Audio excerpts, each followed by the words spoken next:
Varování. V tomto videu se budou probírat kontroverzní, avšak podložená témata.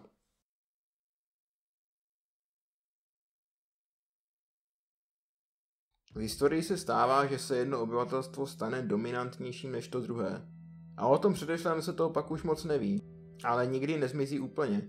Například 40 000 let vyhynulý člověk neandertálský do dnešního dne tvoří průměrně 2% naší DNA. Dovolte mi tedy vyložit historii osídlení naší země jak nejlépe a nezaujatě, jak to jen jde.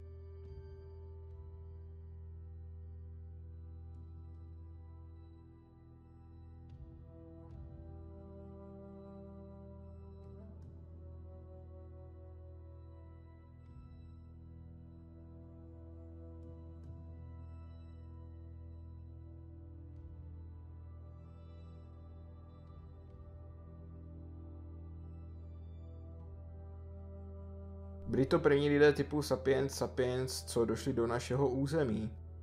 Žili spíše v jeskyních a svým vzhledem připomínali dnešní lidi z Blízkého východu. Byli vysocí, silní, z masově orientované stravy a měli matriarchální společnost.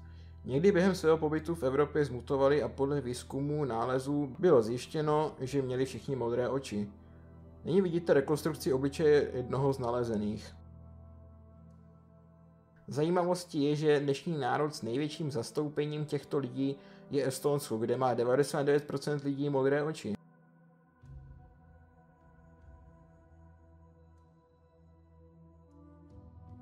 Jak již název napovídá, jednalo se o skupinu lidí, která přišla z Blízkého východu o mnoho let později.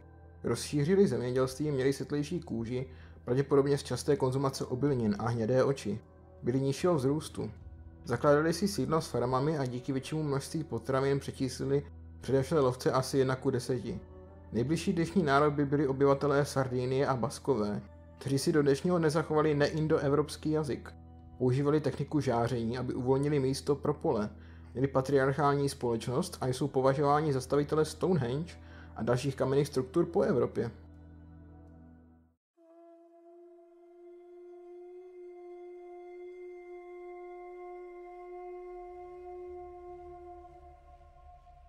Jámová kultura neboli Jamnaja vznikla v ponsko-kaspické stepi.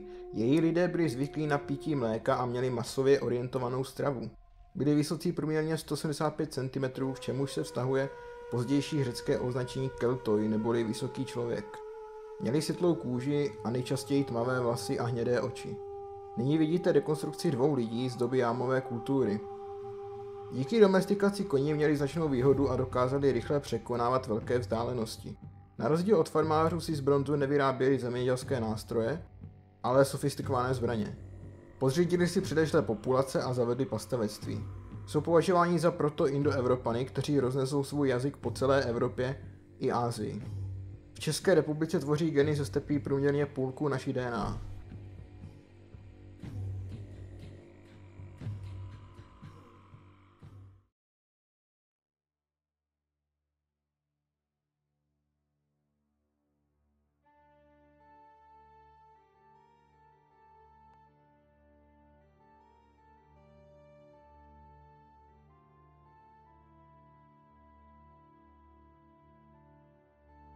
Dalo by se říct, že nyní se všechny předešlé kultury usadily a začaly spolu tvořit jednotnou kulturu.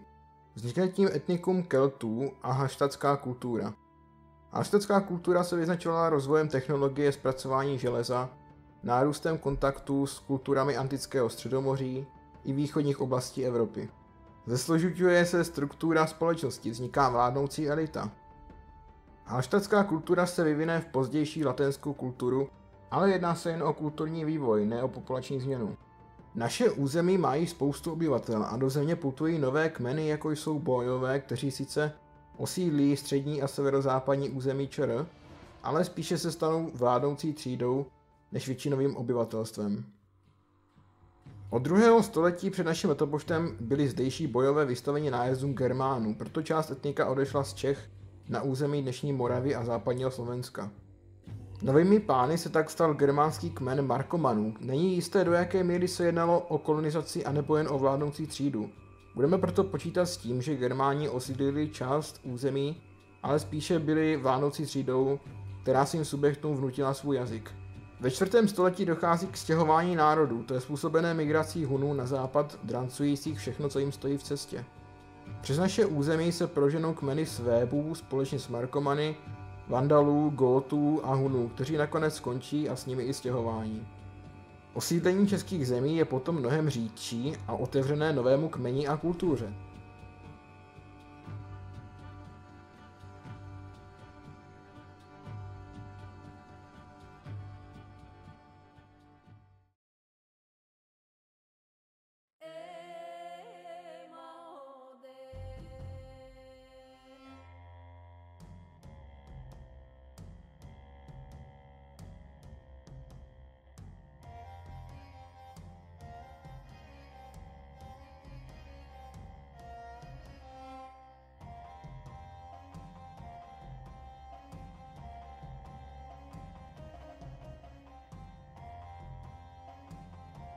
Do Česka přichází slovanský kmen bájného praotce Čecha. Slované zajisté osídlí značnou část českých zemí, ale stanou se hlavně elitou, která opět vnutí svým poddaným svůj jazyk. Jazyk, který vydrží dodnes, i když už v celé jiné podobě. Během raně slovanské vlády ještě nevznikne jeden stát a jedna kultura, ale minimálně dvě, které budou bojovat o dominanci. A to jsou Čechy a Velká Morava. Obě dvě země se stanou křesťanskými díky vlivu franské a byzantské říše. Velká Morava nakonec z ne zcela jistých důvodů zanikne a její místo přeberou česká knížata. Během následujících několika staletí se z českého knížectví a později království stává první česká kultura.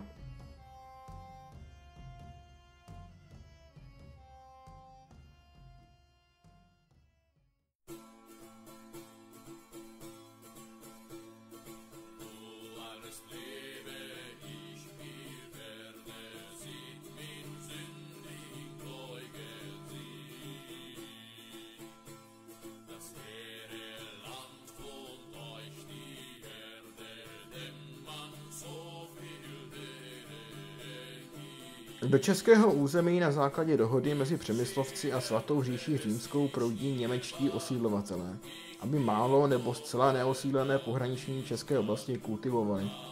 Češi totiž žili převážně v nížinách podél říčních toků a neměli zkušenosti s životem v horských oblastech. Příchozí Němci tuto oblast osídlili, půdu zúrodnili a vesměs úspěšně zde hospodařili.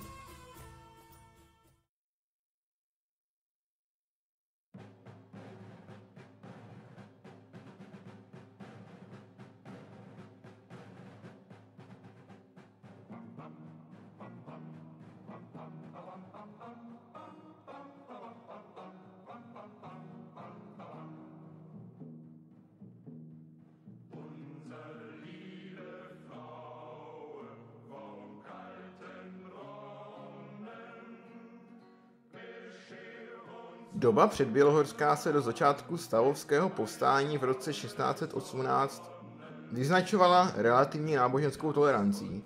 Významná byla politická role stavů a soudobá bohatá českojazyčná literární činnost.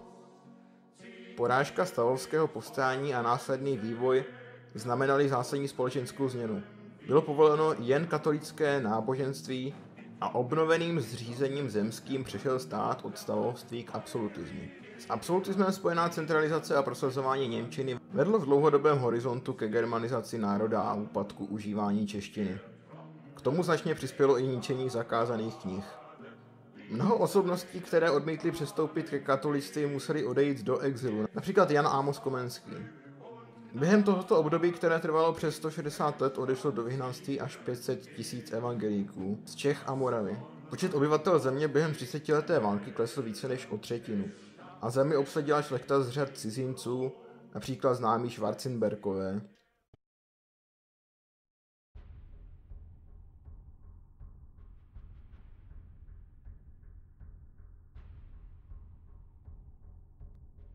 Od vzniku Československa byla situace Němců problematická. Tvořili 30% celkové populace a byli druhou největší populační skupinou. Československá vláda byla založená na protiněmeckém sentimentu a proto vytvořila i nový národ, Čechoslováky, aby mohla zvýšit počet vlastní národnosti na 64%.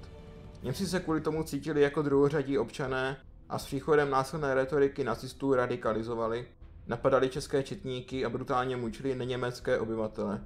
Československá vláda se na poslední chvíli snažila Němcům zvýšit jejich autonomii a radikálně Němce potlačila armádou, ale nic už nemohlo zabránit německému zabrání Sudet. Třetí říše zbývající Čechy uvnitř nově získaného německého území vyhnala a nedala jim tak ani možnost být druhořadými občany.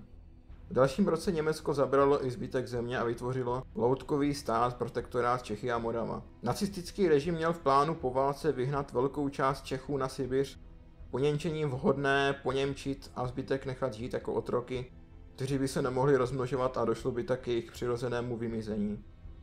Těžko by si šlo představit zrůdnější plán a naštěstí bylo nacistické Německo poraženo. Po válce je nenávist k německému obyvatelstvu nekontrolovatelná a vznikají samostatně vytvořené skupiny lidí, které se začnou mstít na německém obyvatelstvu. Jsou vydány Benešovy dekrety a bylo tak uskutečněno vystěhování Němců a následné osídlení Čechy ve více legálním smyslu.